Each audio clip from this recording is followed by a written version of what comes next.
नमस्कार दोस्तों, मैं संतोष पटेल स्वागत करता हूं आपके अपने यूट्यूब चैनल डिजिटल भंडार पर। आज की वीडियो में हम सीपीसीटी एग्जाम के लिए कंप्यूटर के इम्पोर्टेंट क्वेश्चंस को समझने वाले हैं। यह सभी क्वेश्चन पहले भी सीपीसीटी एग्जाम में पूछे जा चुके हैं, कई बार रिपीट किए गए हैं। यह हमारा सीपीसीटी एग्जाम की तैयारी के लिए पार्ट नंबर 22 है। इससे पहले भी हमने कई वीडियोस को अपने चैनल पर अपलोड किया है, जिनको देखकर आप सीपीसीटी एग्जाम के लिए कंप्यूटर के क्वेश्चन तैयार कर सकते हैं। तो चलिए शुरुआत करते हैं आज की वीडियो का। देखते हैं आज का हमारा पहला क्वेश्चन क्या है। पहला क्वेश्चन हमसे पूछा गया है, क्लाउड कंप्यूटिंग में SLA का फुल फॉर्म क्या होता है। यह क्वेश्चन क्लाउड कंप्यूटिंग से लिया गया है। क्लाउड कंप्यूटिंग में SLA का फुल फॉर्म क्या होता है। क्लाउड कंप्यूटिंग जो कि करंट टाइम पर प्रत्येक फील्ड में यूज की जा रही है। हम इंटरनेट के माध्यम से जो भी सर्विस एक्सेस कर रहे हैं, यूज कर रहे हैं, वह सभी क्लाउड की सर्विस होती हैं। क्लाउड हमें इंटरनेट के माध्यम से मल्टीपल टाइप की सर्विस प्रोवाइड करता है, जैसे कि ऑनलाइन डेटा को स्टोर करना, डेटा को अपलोड करना, डाउनलोड करना। यह सभी सर्विस क्लाउड के माध्यम से हमें प्रोवाइड की जाती हैं। और क्लाउड में हमसे पूछा गया है SLA का फुल फॉर्म। SLA का फुल फॉर्म, जब एक यूजर आप हो सकते हैं, हम हो सकते हैं, कोई भी हो सकता है, कोई यूजर क्लाउड सर्विस प्रोवाइडर से, क्लाउड सर्विस प्रोवाइडर मतलब जो कंपनियां क्लाउड की सर्विस देती हैं, किसी सर्विस को लेता है तो सर्विस प्रोवाइडर और यूजर के बीच में एक एग्रीमेंट किया जाता है। जो क्लाउड का यूजर होता है, क्लाउड की सर्विस लेने वाला पर्सन होता है, और एक होता है क्लाउड की सर्विस देने वाला पर्सन। दोनों के बीच में सर्विस के लिए एक एग्रीमेंट किया जाता है। उस एग्रीमेंट को कहा जाता है SLA, जिसका फुल फॉर्म होता है सर्विस लेवल एग्रीमेंट। मतलब यूजर ने कंपनी से कौन कौन सी क्लाउड की सर्विस ली है, कितनी सर्विस ली है, कितने समय के लिए ली है, और सर्विस का क्या क्या प्राइस है। इस प्रकार की जो इंफॉर्मेशन होती है वह इस एग्रीमेंट में लिखी जाती है। तो क्लाउड सर्विस प्रोवाइडर और क्लाउड यूजर के बीच में एक एग्रीमेंट किया जाता है, जिस एग्रीमेंट को कहते हैं SLA, जिसका फुल फॉर्म होता है सर्विस लेवल एग्रीमेंट। मतलब इस क्वेश्चन का सही आंसर होगा ऑप्शन नंबर सी। SLA का फुल फॉर्म होता है सर्विस लेवल एग्रीमेंट। तो इस क्वेश्चन का सही आंसर है ऑप्शन नंबर सी। देखते हैं अगले क्वेश्चन को। नेक्स्ट क्वेश्चन है, ब्लैंक डिक्रिप्शन एल्गोरिथम का आउटपुट होता है। ब्लैंक डिक्रिप्शन एल्गोरिथम का आउटपुट होता है। यदि आप हमारे प्रीवियस वीडियोस को देख रहे हैं तो आपको इस क्वेश्चन का आंसर जरूर पता होगा। यह क्वेश्चन इंफॉर्मेशन सिक्योरिटी से, साइबर सिक्योरिटी से लिया गया है। इंफॉर्मेशन सिक्योरिटी में एक टेक्निक वर्क करती है इनक्रिप्शन, और एक टेक्निक वर्क करती है डिक्रिप्शन। यह दोनों टेक्निक डेटा को सिक्योरिटी के साथ ट्रांसफर करने के लिए यूज की जाती हैं। सेंडर साइड पर इनक्रिप्शन का यूज किया जाता है और रिसीवर साइड पर डिक्रिप्शन का यूज किया जाता है। जब सेंडर कोई मैसेज सेंड करता है तो वह होता है नॉर्मल टेक्स्ट।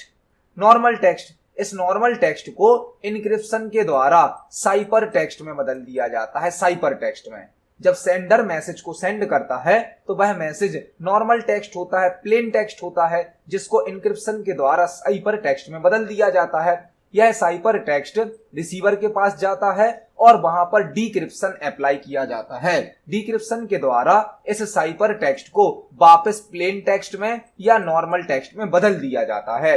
तो इंफॉर्मेशन को सिक्योरिटी के साथ ट्रांसफर करने के लिए इनक्रिप्शन और डिक्रिप्शन का यूज किया जाता है। इनक्रिप्शन नॉर्मल टेक्स्ट को साइपर टेक्स्ट में बदलता है, जबकि डिक्रिप्शन साइपर टेक्स्ट को नॉर्मल टेक्स्ट में या प्लेन टेक्स्ट में बदल देता है। मतलब डिक्रिप्शन एल्गोरिथम का आउटपुट क्या होगा?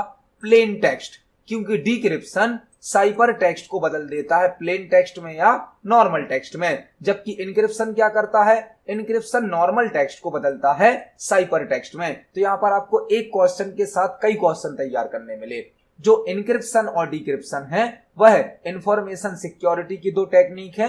इनक्रिप्शन के द्वारा नॉर्मल टेक्स्ट या प्लेन टेक्स्ट को साइपर टेक्स्ट में बदला जाता है, जबकि डिक्रिप्शन के द्वारा साइपर टेक्स्ट को प्लेन टेक्स्ट या नॉर्मल टेक्स्ट में बदला जाता है। तो प्लेन टेक्स्ट डिक्रिप्शन एल्गोरिथम का आउटपुट होता है। मतलब इस क्वेश्चन का सही आंसर होगा option number B.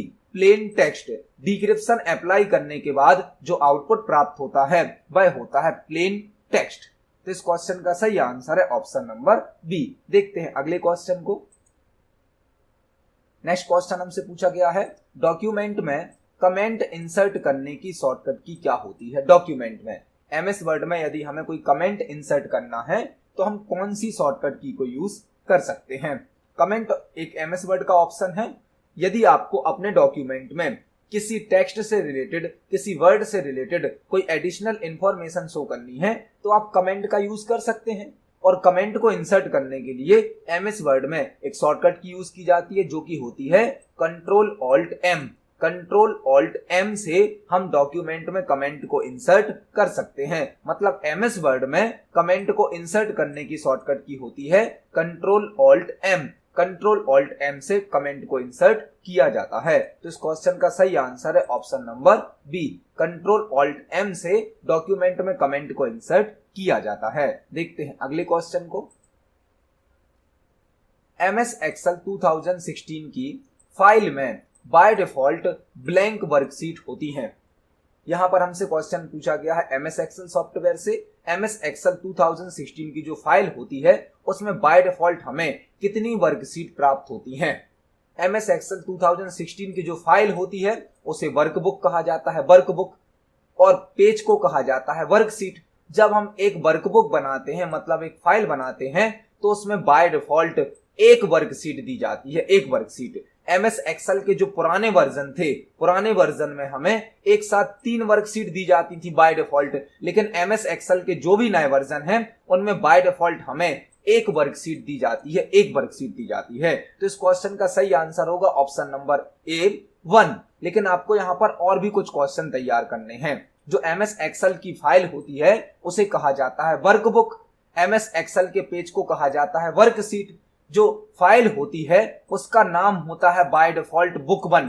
MS Excel की फाइल का बाय डिफॉल्ट नाम होता है बुक 1 और एमएस एक्सेल की सीट का बाय डिफॉल्ट नाम होता है सीट 1। तो यहां पर आपको एक क्वेश्चन के साथ कई क्वेश्चन तैयार करने मिले। जो एमएस एक्सेल की फाइल है उसे वर्कबुक कहा जाता है, एमएस एक्सेल के पेज को वर्कशीट कहा जाता है, फाइल का बाय डिफॉल्ट नाम होता है बुक 1, पेज का बाय डिफॉल्ट नाम होता है सीट 1 और एमएस एक्सेल की एक फाइल में मतलब एक वर्कबुक में बाय डिफॉल्ट एक वर्कशीट होती है। तो इस क्वेश्चन का सही आंसर है ऑप्शन नंबर ए 1। देखते हैं अगले क्वेश्चन को। नेक्स्ट क्वेश्चन कंप्यूटर नेटवर्क से लिया गया है। एसएमटीपी का फुल फॉर्म क्या होता है। एसएमटीपी, एसएमटीपी का फुल फॉर्म क्या होता है। एसएमटीपी एक प्रोटोकॉल है जो कि ईमेल को सेंड करने के लिए यूज किया जाता है।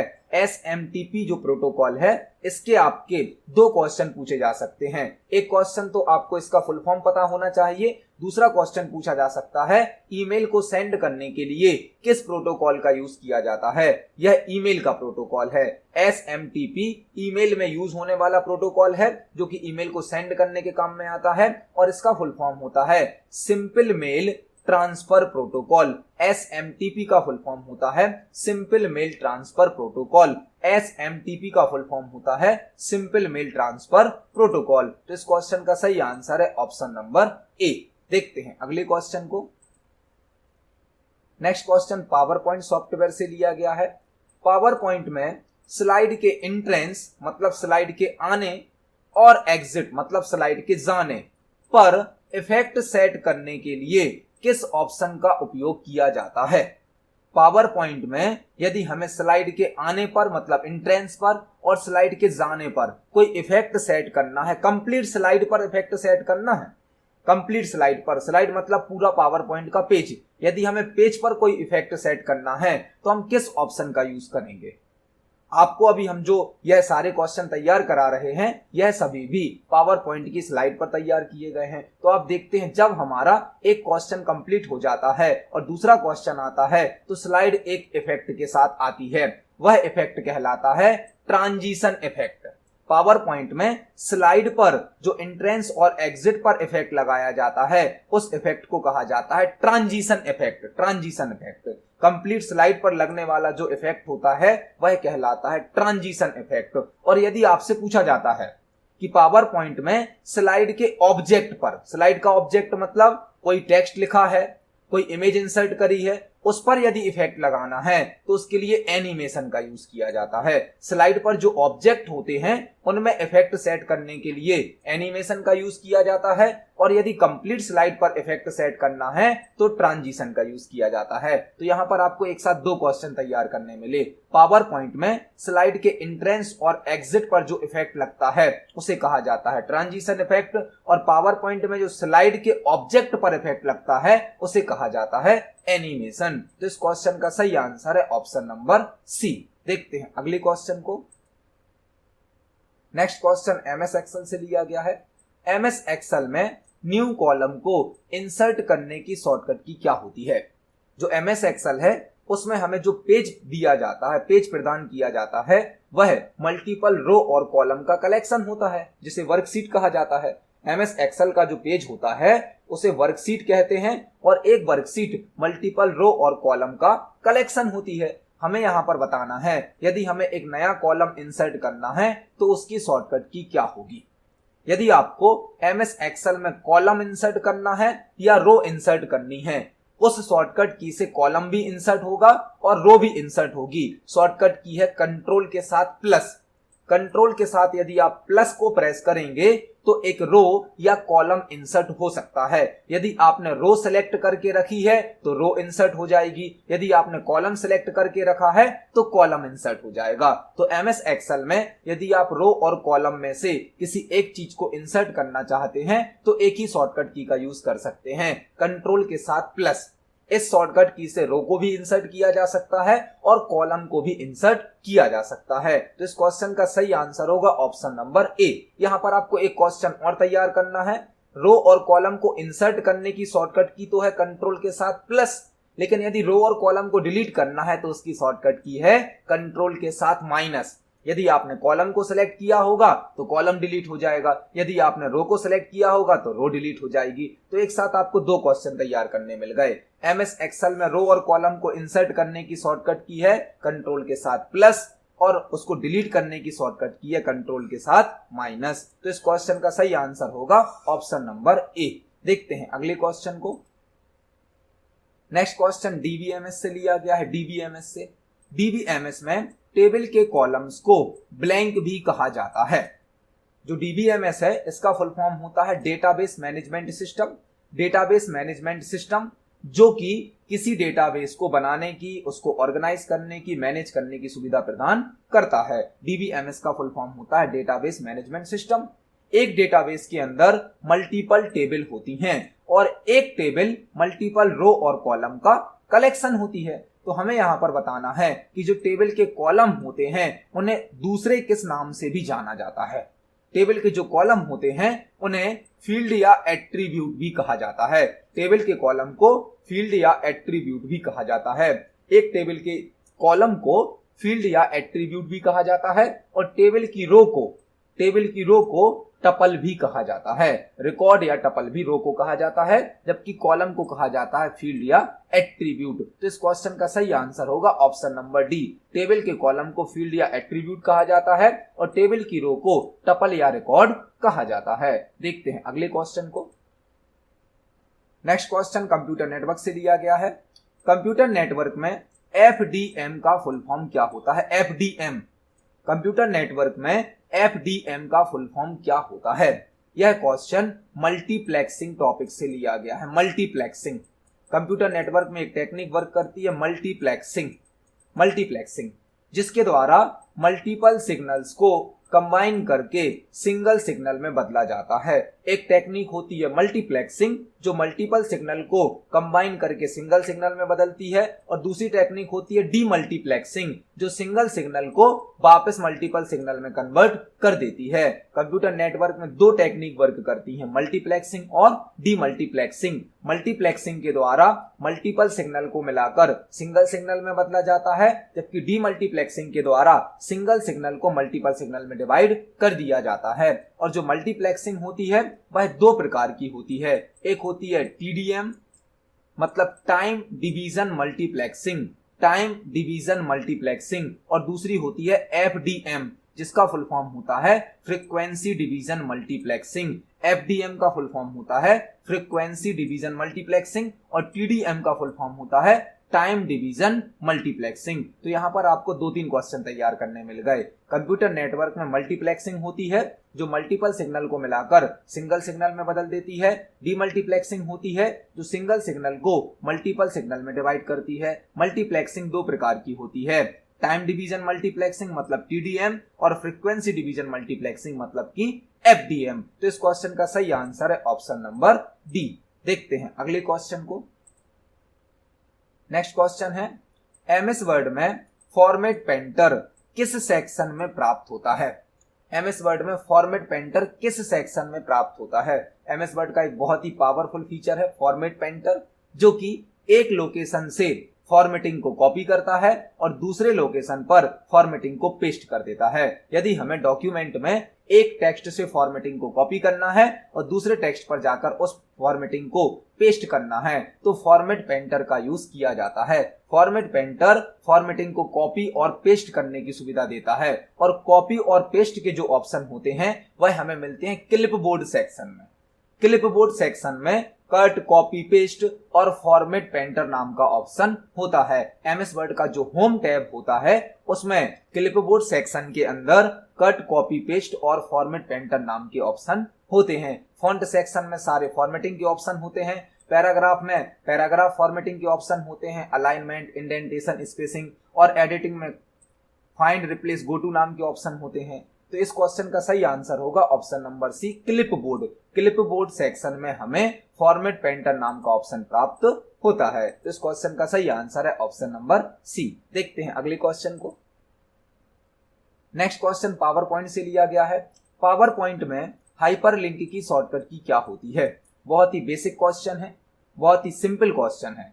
आपको हाइपरलिंक की शॉर्टकट की को इसकी स्पेलिंग से याद रखना है और यहां पर आपको पावर पॉइंट सॉफ्टवेयर में कंफ्यूज नहीं होना है, क्योंकि MS वर्ड, MS एक्सेल और MS पावर पॉइंट में हाइपरलिंक की एक ही शॉर्टकट की होती है। आप MS वर्ड में, MS एक्सेल में या पावर पॉइंट में हाइपरलिंक को यदि यूज करना चाहते हैं तो एक ही शॉर्टकट की होती है। आपको हाइपरलिंक की स्पेलिंग में लास्ट कैरेक्टर को याद रखना है, के को। हाइपरलिंक की शॉर्टकट की होती है Ctrl+K।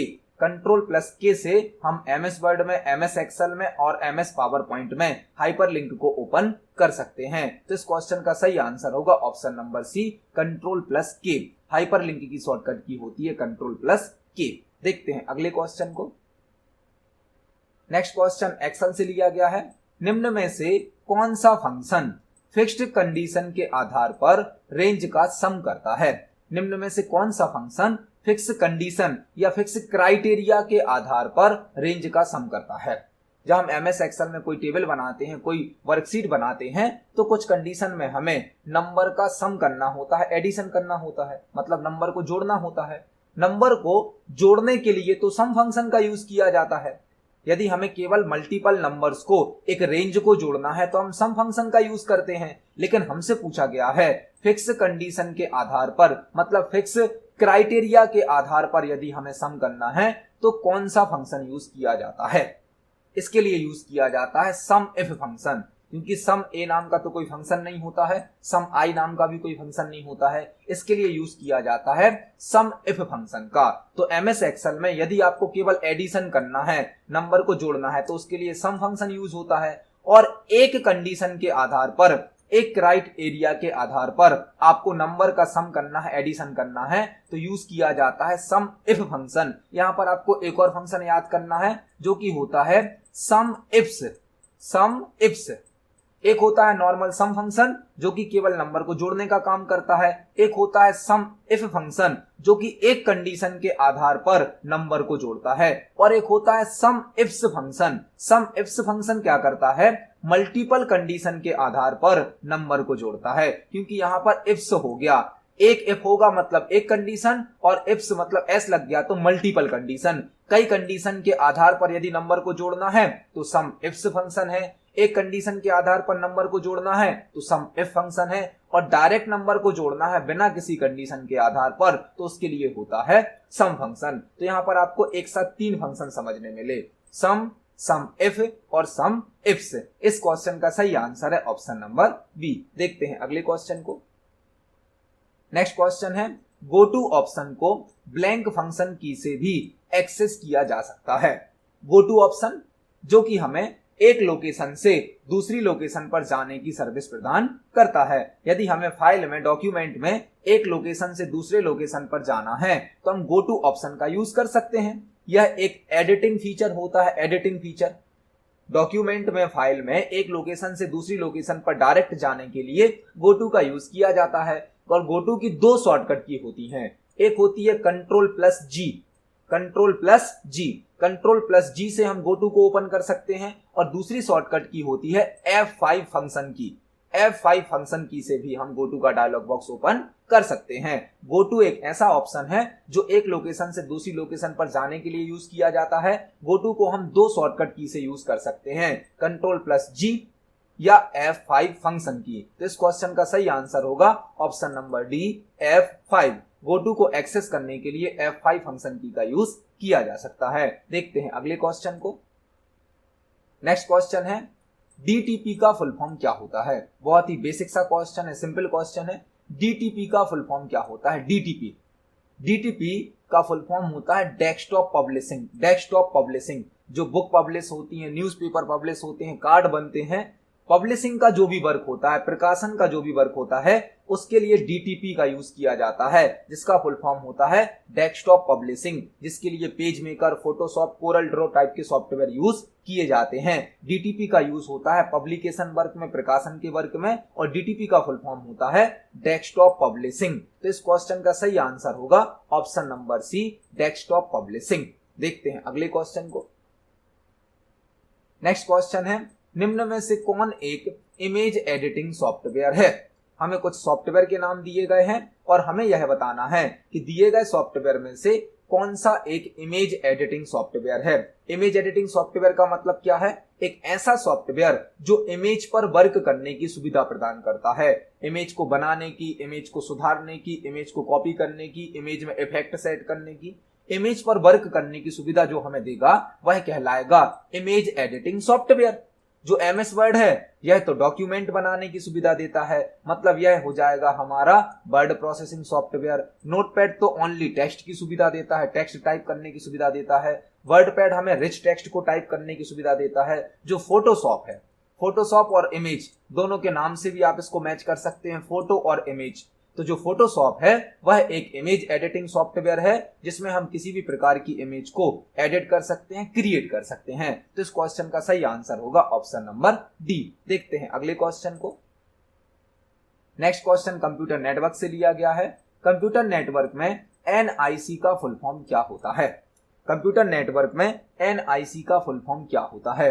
यह क्वेश्चन आपको कंप्यूटर नेटवर्क में NIC का फुल फॉर्म से तो समझना है, साथ ही साथ यह क्वेश्चन एक और तरीके से पूछा जा सकता है कि कंप्यूटर सिस्टम में नेटवर्किंग के लिए या इंटरनेट कनेक्शन के लिए क्या आवश्यक होता है। तो यदि आपको किसी कंप्यूटर में नेटवर्किंग करनी है, इंटरनेट चलाना है, तो NIC कार्ड का होना आवश्यक है। और NIC का फुल फॉर्म होता है network interface card. Network interface card एक हार्डवेयर डिवाइस होती है जो कि किसी कंप्यूटर में नेटवर्किंग या इंटरनेट कनेक्शन को यूज करने के लिए यूज की जाती है। NIC का फुल फॉर्म होता है नेटवर्क इंटरफेस कार्ड, जो कि किसी कंप्यूटर में नेटवर्किंग करने के लिए या इंटरनेट कनेक्शन को यूज करने के लिए यूज किया जाता है। NIC का फुल फॉर्म होता है नेटवर्क इंटरफेस कार्ड। देखते हैं अगले क्वेश्चन को। नेक्स्ट क्वेश्चन है निम्न में से कौन सी मेमोरी रैम और CPU के बीच में वर्क करती है। बहुत ही इंपॉर्टेंट क्वेश्चन है, कई बार CPCT के एग्जाम में पूछा गया है। निम्न में से कौन सी ऐसी मेमोरी है जो रैम और CPU के बीच में वर्क करती है। वह होती है cache memory. Cache memory cache memory एक ऐसी मेमोरी है जो रैम और CPU के बीच में वर्क करती है, कैश मेमोरी। और यह कंप्यूटर सिस्टम में सेकंड नंबर की सबसे फास्ट मेमोरी होती है। निम्न में से ऐसी मेमोरी कैश मेमोरी है जो रैम और CPU के बीच में वर्क करती है, कैश मेमोरी, और यह कंप्यूटर सिस्टम में सेकंड नंबर की सबसे फास्ट मेमोरी होती है। सबसे फर्स्ट नंबर पर आता है रजिस्टर जो कि सबसे फास्ट मेमोरी है, और सेकंड नंबर पर आती है कैश मेमोरी। तो इस क्वेश्चन का सही आंसर होगा ऑप्शन नंबर बी, कैश। देखते हैं नेक्स्ट क्वेश्चन को। नेक्स्ट क्वेश्चन है डीवीडी की डेटा स्टोरेज कैपेसिटी ब्लैंक होती है। डीवीडी में हम कितना डेटा स्टोर कर सकते हैं, यह हमसे पूछा गया है। यहाँ पर आपको 2-3 क्वेश्चन और तैयार करने हैं। सबसे पहले तो आपको डीवीडी का फुल फॉर्म याद करना है। डीवीडी का फुल फॉर्म होता है digital versatile disc. Digital versatile disc, digital versatile disc DVD का फुल फॉर्म होता है। यह एक ऑप्टिकल डिस्क होती है। यह एक ऑप्टिकल डिस्क होती है जिसमें हम 4.7 GB तक का डेटा स्टोर कर सकते हैं। तो डीवीडी का फुल फॉर्म होता है डिजिटल वर्सेटाइल डिस्क। डीवीडी एक ऑप्टिकल डिस्क का एग्जाम्पल है और डीवीडी में 4.7 GB तक का डेटा स्टोर किया जा सकता है। तो इस क्वेश्चन का सही आंसर है ऑप्शन नंबर सी। देखते हैं अगले क्वेश्चन को। नेक्स्ट क्वेश्चन पावर पॉइंट से लिया गया है। पावर पॉइंट प्रेजेंटेशन को एंड करने के लिए किस शॉर्टकट की का उपयोग किया जाता है? बहुत ही इंपॉर्टेंट क्वेश्चन है। पावर पॉइंट में जो हम प्रेजेंटेशन बनाते हैं उस प्रेजेंटेशन को प्ले करने के लिए, रन करने के लिए स्लाइड शो का यूज किया जाता है। स्लाइड शो का, जिसकी शॉर्टकट की होती है F5। यदि हमें प्रेजेंटेशन को स्टार्ट करना है, प्रेजेंटेशन को प्ले करना है, रन करना है तो उसकी शॉर्टकट की होती है F5। यहां हमसे पूछा गया है एक चलते हुए प्रेजेंटेशन को यदि हमें रोकना है, स्टॉप करना है, एंड करना है तो उसकी क्या शॉर्टकट की होती है। यदि आप पावर पॉइंट प्रेजेंटेशन को रन टाइम पर, जब वह रन हो रहा है, प्ले हो रहा है, बीच में रोकना चाहते हैं, एंड करना चाहते हैं तो उसकी शॉर्टकट की होती है एस्केप की। एस्केप। पावर पॉइंट प्रेजेंटेशन को स्टार्ट करने की शॉर्टकट की होती है F5 और एंड करने की शॉर्टकट की होती है एस्केप की। तो इस क्वेश्चन का सही आंसर होगा option number D. Power point presentation को एंड करने की शॉर्टकट की होती है एस्केप की। देखते हैं अगले क्वेश्चन को। नेक्स्ट क्वेश्चन नंबर सिस्टम से लिया गया है, कंप्यूटर नंबर सिस्टम से। डेसिमल नंबर सिस्टम की रेंज क्या होती है? डेसिमल नंबर सिस्टम की रेंज क्या होती है? यदि आप हमारे प्रीवियस वीडियोस को देख रहे हैं तो आपको इस क्वेश्चन का आंसर जरूर पता होगा। कंप्यूटर सिस्टम 4 प्रकार के नंबर सिस्टम यूज करता है। पहला नंबर सिस्टम होता है बाइनरी, जिसका बेस होता है 2। इसमें 0 से लेकर 1 तक के नंबर को स्टोर किया जाता है। दूसरा नंबर सिस्टम होता है ऑक्टल, जिसका बेस होता है 8, जिसमें 0 से लेके 7 तक के नंबर को स्टोर किया जाता है।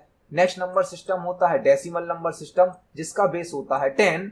इसमें 0 से लेकर 9 तक के नंबर को स्टोर किया जाता है। और लास्ट नंबर सिस्टम होता है हेक्साडेसिमल नंबर सिस्टम, जिसका बेस होता है 16। इसमें 0 से लेकर F तक की वैल्यू को स्टोर किया जाता है। हमें यहाँ पर डेसिमल नंबर सिस्टम का पूछा गया है तो डेसिमल नंबर सिस्टम की रेंज होती है 0 से लेकर 9 तक। 0 से लेकर 9 तक के जो अंक होते हैं वह डेसिमल नंबर सिस्टम में स्टोर किए जा सकते हैं। तो आपको एक क्वेश्चन तो समझने मिला, उसके साथ आपको 4-5 क्वेश्चन और तैयार करने मिल गए। तो इस क्वेश्चन का सही आंसर है ऑप्शन नंबर डी। जो डेसिमल नंबर सिस्टम है उसकी रेंज होती है 0 to 9। तो आज की वीडियो में हमने सीपीसीटी एग्जाम के लिए कंप्यूटर के इंपोर्टेंट क्वेश्चंस को समझा है। आप सभी क्वेश्चन को पढ़ें, समझें। यदि आपका कोई क्वेश्चन है, कोई डाउट है तो कमेंट सेक्शन में जरूर पूछें। वीडियो पसंद आती है तो वीडियो को लाइक करें, ज्यादा से ज्यादा शेयर करें। मिलते हैं अगली वीडियो में। धन्यवाद।